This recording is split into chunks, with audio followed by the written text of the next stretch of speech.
ருக்மணி மாணிக்கண்ணனை கூப்பிட்டு, நீங்க இனிமேல் அகாடமிக்கு வேலைக்கு வர வேணாம், வெளியே எங்கேயாவது வேலை பார்த்துக்கோங்கன்னு சொன்னதும், என்ன மேடம் இப்படி சொல்றீங்க, நான் ஏதாவது தப்பு பண்ணிட்டேனா, இல்ல ஒரு சில விஷயங்களை யோசிச்சு தான் இந்த முடிவுக்கு வந்திருக்கேன்னு சொல்லிட்டு கிளம்ப மாணிக்கண்ணன் ரொம்ப வருத்தப்படுறாரு. அப்புறம் அதே நினைப்புல வேலை பார்த்துக்கிட்டு இருக்கும்போது ரங்கன் வந்து ஏன் ஒரு மாதிரி இருக்கீங்கன்னு கேட்க, அவரும் ருக்மணி வெளியே வேலை தேடிக்க சொன்ன விஷயத்த சொன்னதும் வேகமா ருக்மணியை பார்க்க வந்து, இந்த அகாடமியை பத்தி ஏதாவது டிசிஷன் எடுக்கணும்னா இப்ப எடுக்காதீங்க, நான் டே அண்ட் நைட்டா ஃபண்ட்ஸை எப்படி உள்ள கொண்டு வரலாம்னு தான் யோசிச்சுக்கிட்டு இருக்கேன், இதான் எனக்கு பிரச்சனை, அகாடமியை பத்தியே யோசிச்சுக்கிட்டு இருந்தா உங்களோட லைஃபை இப்பதான் பாப்பீங்க, அதனால தான் நான் இந்த அகாடமியோட அசட்ஸ் எல்லாத்தையுமே சேல் பண்ண ட்ரை பண்றேன், தயவு செஞ்சு இந்த விஷயத்துல என்ன தடுக்காதுன்னு சொன்னதும் ரங்கனும் ரொம்பவே சோகமா கிளம்புறான். இங்க வேலு நம்ம பசங்களை கூப்பிட்டு, ரெண்டு பெஸ்ட் ஃப்ரெண்ட்ஸுக்கு நடுவுல போட்டி போல நீ அவனை அடிச்சு காலி பண்ணுவியா இல்ல அவன் உன்னை அடிச்சு காலி பண்ணுவானான்னு கேட்க, அது எப்படி சீனியர், எவனையாவது சண்டை போட வைக்கலன்னா உங்களுக்கு தூக்கமே வராதுல, டேய் நான் சீரியஸா பேசுறேன்னு மறுபடியும் சண்டை இழுத்து விடுற மாதிரியே பேச, மாத்தைய வந்து மூடிட்டு போய் இவன் வேலையை பாருன்னு அனுப்பிவிட்டு அவன் சொல்றதெல்லாம் காதுல வாங்கிக்காம நல்லா பிராக்டிஸ் பண்ணுங்கடான்னு சொல்றான்.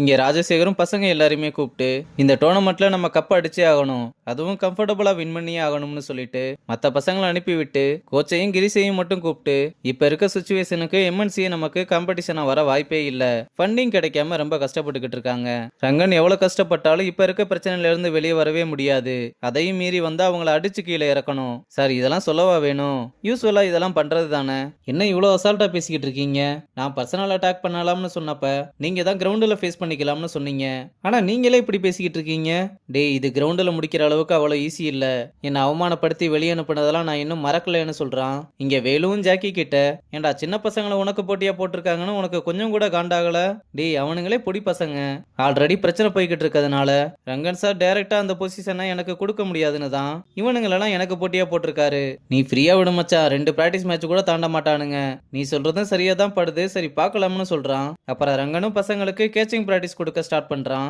அப்ப பாண்டுவை பேட் பண்ண சொல்லிட்டு மொபைலை யூஸ் பண்ணிக்கிட்டு இருக்கும்போது தியோ வந்து, என்ன சார் துளசி மேம் காலுக்கு வெயிட்டிங்கானு கேட்க, ஸ்டூடெண்ட் கோச் லிமிட்டை தாண்டாம இருந்தா நல்லா இருக்கும்னு சொன்னதும் அவளும் சாரி சொல்லிட்டு போறா. அப்புறம் பிராக்டிஸ் மேட்ச்ல தங்கம் பவுலிங் போட ஆனா அவளோட ஓவரை விட்டு அடி பொழந்துகிட்டு இருக்கா. அப்புறம் ஒரு சிங்கிள் எடுத்துட்டு வந்து மசால் தோசைக்கு சண்டை போறதுக்கு பதிலா கொஞ்சமாவது பிராக்டிஸ் பண்ணிருக்கலாம்னு சொல்ல, நீங்க ரொம்ப ஓவரா பேசுறீங்க, உங்களுக்கு மட்டும்தான் பேச தெரியுமா, எனக்கும் பேச தெரியும், அப்படியா சரி பேசுன்னு ரெண்டு பேருக்குமே வாக்குவாதம் ஏற்பட ரங்கன் விசில் அடிச்சு கூப்பிட்டு ஒழுங்கா விளையாடுங்கன்னு சொல்றான். அப்புறம் மேட்ச் முடிஞ்சதும் கல்யாணியை கூப்பிட்டு, இன்னைக்கு நீ பவுலர்ஸுக்கு ஏத்த மாதிரி சூப்பரா ஆடுன, ஒரு சீனியர் பிளேயரா ரெஸ்பான்சிபிலிட்டி எடுத்து ஆடுனா வரப்போற டோர்னமெண்ட்ல டீமுக்கு ரொம்ப ஹெல்ப்ஃபுல்லா இருக்கும்னு சொல்றான். அப்புறம் பாய்ஸ் பிராக்டிஸ் மேட்ச்ல ஜாக்கி ரொம்ப நல்லா பிளே பண்ணிக்கிட்டு இருக்க, ரங்கனும் வெளியே இருந்து எல்லாத்தையுமே நோட் பண்ணிக்கிட்டு இருக்கான். அப்ப நல்லா அதிரடியா ஆடிக்கிட்டு இருக்கும்போது யார்கர் பால அடிக்கிறேன்னு போல்டாக பையன் ரொம்பவே அப்செட் ஆகுறான். அடுத்து மணியும் உள்ள வந்து அவன மாதிரியே 6 4 அடி பொழந்து கட்டிட்டு ஸ்லிப்ல கேட்ச கொடுத்துட்டு வெளியே போறான். அடுத்து பாண்டா உள்ள வந்து என்னதான் அடிச்சாலும் ரொம்ப வேகமாவே தன்னோட விக்கெட்டை விட்டதுனால